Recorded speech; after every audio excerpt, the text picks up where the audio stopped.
Hey, what's up, Mock6 here! I got a new microphone, as you can probably tell. It's a Kraken 7.1 headset from Razer. Absolutely amazing. Sound quality is spot on, blah blah blah. Microphone is obviously better. Now, I was trying to do this yesterday, but my SSD broke, so thanks to Guess Assassin for lending me a hard drive. I'll get back on getting an SSD. Now, I'd like to say if you're running AMD and you're trying to run Battlefield 4 beta, then it's best to download the latest beta driver, as it's got a few optimizations in it and you get more frames. I mean, I did it and got an extra in between 10 and 15 frames in most places. I can now run a game that ultra smoothly. I'd also say the same for Nvidia, which I'm not quite sure of beta drivers. I don't own Nvidia, but I've been told that if you download the latest drivers, there is small optimizations which will make Battlefield 4 run better, as currently a lot of people are having trouble with Nvidia to run Battlefield 4. Now I'm going to do a shout out for my friend Daisy Video Diaries, who he's asked politely to use some of my gameplay, as he's currently running Nvidia and he couldn't run Battlefield 4 at a suitable frame rate for recording. But head over to his profile, as he's currently holding a giveaway for Battlefield 4 Deluxe Edition on Origin. So head over to his channel, I'll drop a link here, and you can enter the competition yourself for a chance to win. I'm going to show you very briefly the new Battlelog, as it's improved quite a bit, and aesthetically it looks a lot better as well. Down here you can see like your reports from a game. You can share them just after a game finishes on the leaderboard by clicking share report. And there's a leaderboard which is globally based, it puts you in divisions for like how many kills you got and that. There's loads of different sectors, even down to sniper rifle kills. Loads of that worldwide. See that?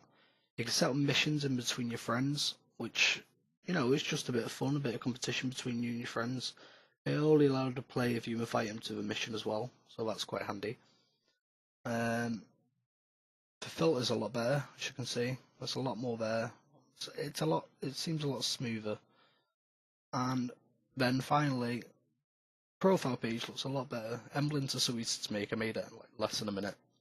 But the handy thing about this is, this slider shows you how you improved and decreased your KD, speed per minute, skill level, all that over time. So it's quite handy really. And then there's battle packs, which you only get 4 by the time you reach level 10. But they contain stuff like attachments and camo, tend to be. That's bronze ones anyway. I'll try to get to the gold one and share what that is before the end of the beta. But we'll see what happens. Now back in game, and I'm going to show you the kits. So let me, what we get? First we got our assault kit. We get a nice live view now, and you hold right click, you can spin your character. You got your camouflage, which I haven't got any. Field upgrades, offensive, defensive, that's what we are there on the right hand side. You got to unlock them, it looks. You got your different knives. You got your grenades. Oh, it also shows you what's unlocked via battle packs on the bottom right here. Your grenades. Now I haven't got all the unlocks, but if you want to see all the unlocks, I would highly recommend Level Cap Gaming's channel, because he has gone into pure detail of all the weapons and all the gadgets and everything. So as you can see, you've got 4 different types of weapons to choose from now, and they are much better arranged. There's also a lot of customization. You can also drag your weapon around like so. There's paints, there's underbarrels, there's barrels, there's accessories, optics. Same with vehicles, to be honest. Where's a vehicle? Nice little waving motion when you spin it. Bags on the back shaking around. Infantry fighting vehicles, mobile, attack boats, attack helicopters. I'll be talking about attack boats later because I haven't actually shown much of them. So there's that was your assault. Here's your engineer class. I do believe this is for China side. Yes, this is the Chinese side. So there's your support. Which airburst, this is a very interesting weapon. What it will do, it will shoot, and after so long in the air, 3 meters past the cover, it says there. So where you aim, It will lock on there, and then you can shoot the weapon, and it will explode after that. This will be very, very handy for getting people behind cover. And here's the recon class. Now, I will very briefly now show you how to use a rangefinder and the zeroing, because not many people know how to use it. So I've moved position to show a little bit of a better position, and as you can see, there's an enemy there. If I try to shoot him from here, there's going to be bullet drop. As you can see, the bullet is slightly lower than where I actually aimed. So what you want to do is you want to pull out your rangefinder and look to where you're going. There you can see the range is 286 meters away. You can also lock onto vehicles using this, which there's no one in that one, so it's not going to work. But there's one close. Seems to disappear now. So it's 286.80 range away. So I'm going to tag them to there and switch to my sniper rifle. Now I can change the scope optics using my toggle. And you can also change your zeroing. So I'm going to change it to 300 meters because that's the closest. Now when I shoot, bullets should not really have much bullet drop. Like you should see, it hit a buff because it's on a slant. So let's say I'm shooting here. It goes up first and then it goes back down. So that's how you zero. Now something brand new in Battlefield 4 is how the ammo works in vehicles such as the tank and helicopter, attack boat, all them kind of things. The ammo now has a limited pool that will recharge over time.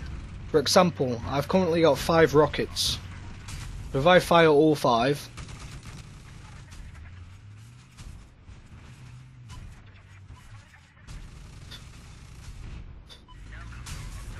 I now have no ammo. I cannot shoot until it recharges. One is just recharged, so I'll reload and I'll fire up.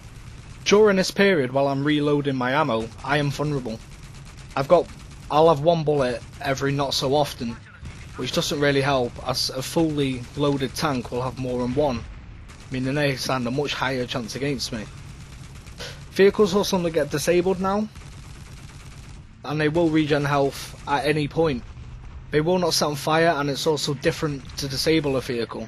To disable a vehicle, you gotta hit it in its weak spot. For tanks, it's its engine and its treads. You hit its treads, it's immobile. But instead of being stuck in the grass, you've now got a immobile turret, basically. As even though it won't move, it will still regen health. So this adds a new layer to Battlefield 4 and fixing vehicles. As even though it might be immobile, it's still not out for fight.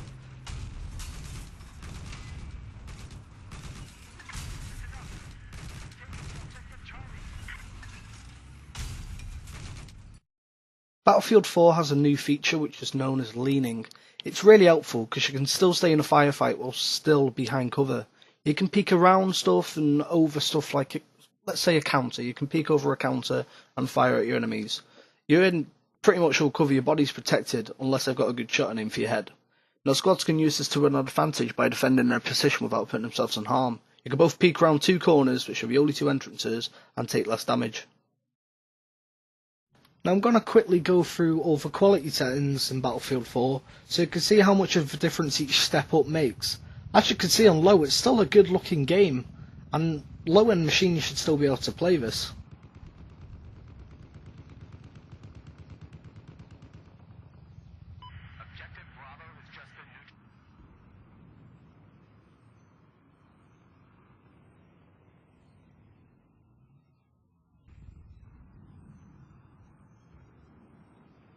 This is the game at Ultra on its finest. It's pretty spectacular.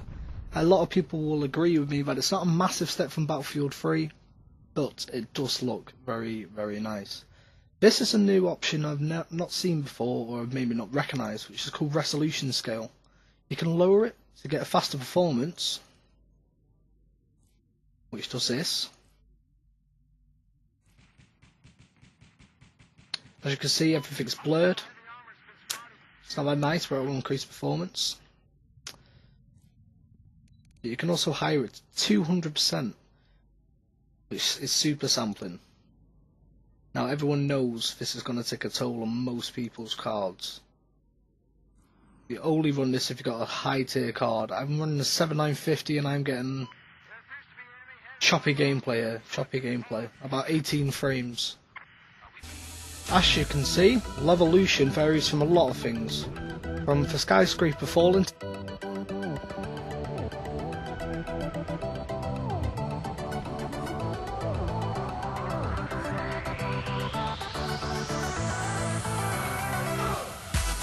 filling the air with dust.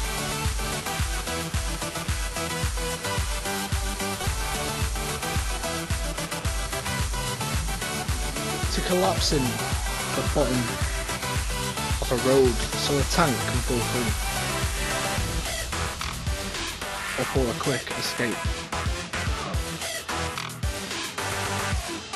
To raising guards on a bridge.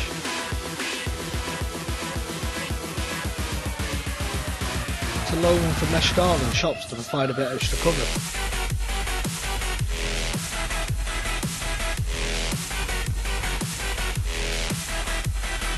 To get into places what will originally need a lot of coordination from the squad.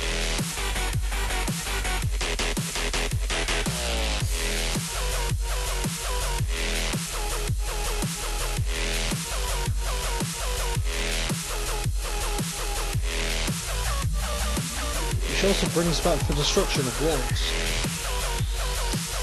Now I'm a big fan of my company too. More destruction is what I like. They've sorted out parachuting in Battlefield 4 as well. Battlefield 3 was known for when you parachute, you'd open it, you'd think you'd survive, or take a little bit of damage, and just die.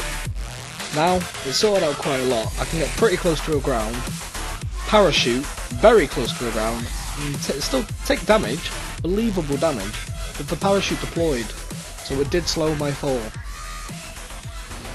One of the newest vehicles in Battlefield 4 is the attack boat, which at first it might seem a bit clumsy and not what you'd expect, but it packs some pure punch. I mean, you can take out tanks and helicopters with this thing with ease, and it is a really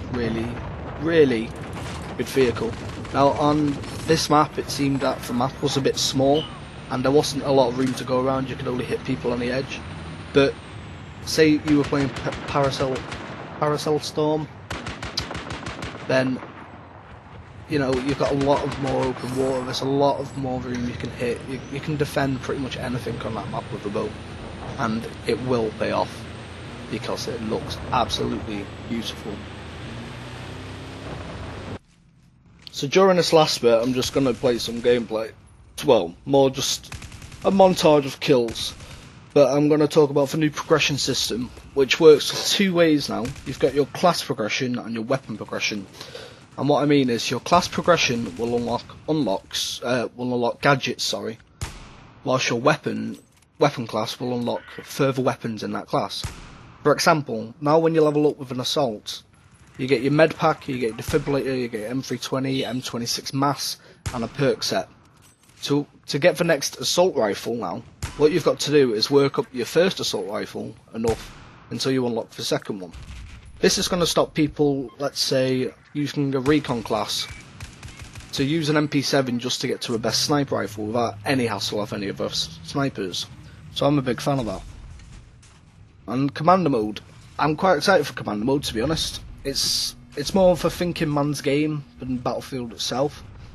So it's like it's sort of like a command and conquer kind of thing. You gotta help your squads, tell them where to go, which objectives to take, give them a bit of support with UAV, call in airstrikes when they're surrounded by tanks, stuff like that. It'd be quite a good game, and it's gonna take some good people to be good commanders, because I know that some people might just try it and have no idea what they're doing.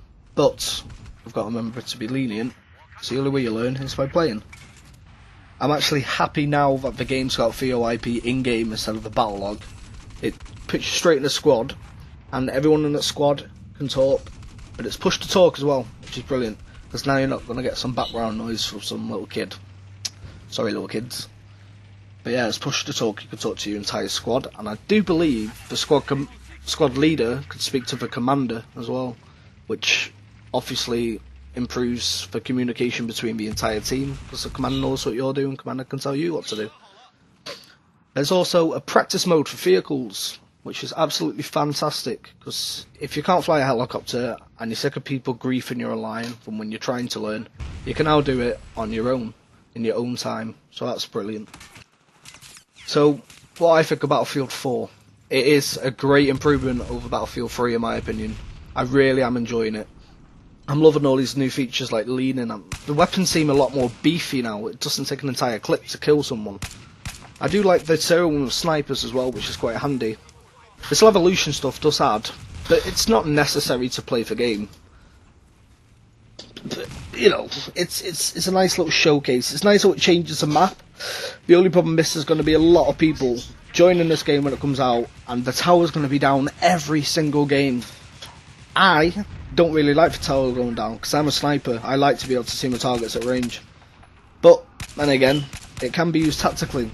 If I'm doing so well, then other people might want to take it down so I can't see them. That's what I want people using it for, and that's what I'm going to be using it for. I'm not just going to do it for the lols. Of course I will on the new maps when it comes out, at least once just to see it. But people need to use it tactically. It's not for fun. It is to be used tactically. So I really am excited for the Battlefield 4 release. Don't know if you're getting it, but I hope to see you on the Battlefield. Don't forget to enter Daisy's competition. You might win yourself a copy on PC. Thanks for watching. I'll leave you with some gameplay, and I'll see you next time.